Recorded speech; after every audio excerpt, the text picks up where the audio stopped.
Ini yang lagi rame kayaknya ya, soal Digi Panda dan sama Erika.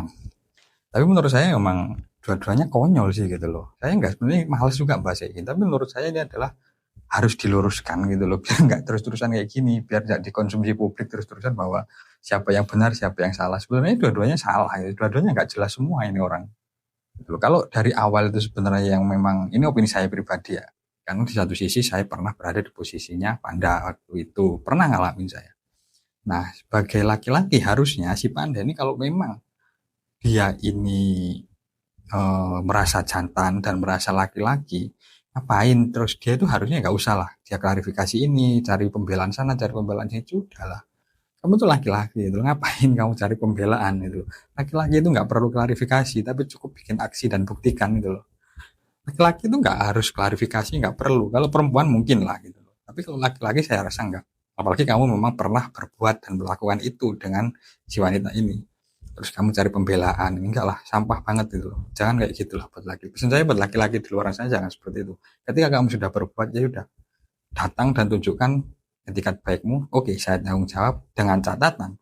Ketika memang anak ini anak kamu, ya udah, kamu akan tanggung jawab. Tapi ketika nanti suatu saat ternyata lahir dan tes DNA ternyata bukan anak kamu, ya sudah, terima konsekuensinya.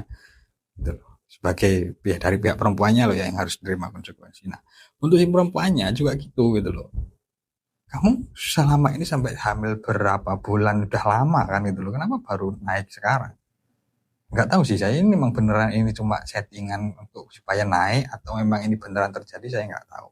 Tapi yang saya sangat sayangkan untuk orang-orang atau netizen yang nonton di luar sana, mereka terlalu ke bawah arus gitu loh. Bela-belain hal-hal kayak gini itu nggak penting banget. Support ini, support itu enggak lah. Karena bagi saya itu, kalau hal-hal seperti ini itu harusnya jangan malah dikasih panggung. Tapi cukup diedukasi bahwa eh, ini tuh nggak baik gitu loh. Dan juga ini adalah peran juga atau mungkin saya tidak menyalahkan ya. Mungkin orang tuanya pun juga eh, apa ya kenapa? Karena kalau saya dulu ketika saya kejadian hal seperti ini orang tua saya juga saya cerita itu saya ngomong saya minta solusinya seperti apa. Ya udah kamu datang, kamu ngomong baik-baik, kamu minta maaf karena kamu udah salah dan kamu akan tanggung jawab dengan konsekuensinya yang sudah terjadi. Itu baru laki-laki gitu loh. Nah, ketika ini sudah terjadi, harusnya pandangan dari awal ya udahlah. Tapi ya namanya mungkin ini dunia dunia artis ya atau mungkin dunia influencer, tapi ya memang caranya seperti ini. Kalau nggak ada kasus susah naik juga kan gitu. Karena memang banyak-banyak hal-hal dunia seperti ini itu caranya untuk naik ya dengan membuat kasus.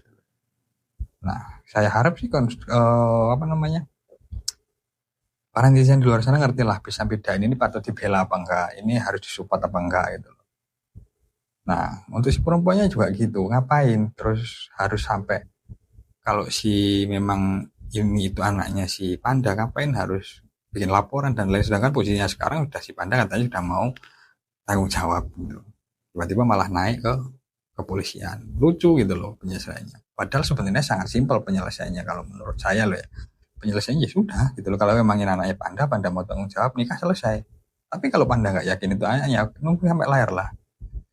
Gitu loh. Seperti Denny Sumargo waktu itu kan juga kejadiannya seperti itu gitu loh. Dituduh ini itu, tapi aku salut gitu loh sama Denny Sumargo mampu uh, menerima dan menjalani semuanya dengan baik sampai akhirnya sekarang kayak kebaikan yang datang kepadanya itu loh karena nggak ada sesuatu hal keburukan itu yang abadi itu nggak ada juga nggak ada keburu apa Tuhan itu berpihak pada suatu hal yang buruk nggak ada jadi itu mungkin ya bocoran dan pesan saya untuk netizen itu udahlah nggak usah terlalu bela ini bela itu gitu fokus saja pada kehidupan kalian fokus pada pekerjaan kalian ya udah itu biarkan mereka dengan seperti itu fokus sama anak-anak kalian yang masih punya anak kecil itu ya ini cuma omong kosong aja sih daripada saya itu juga bingung mau bahas apa tapi kok seliweran terus gitu loh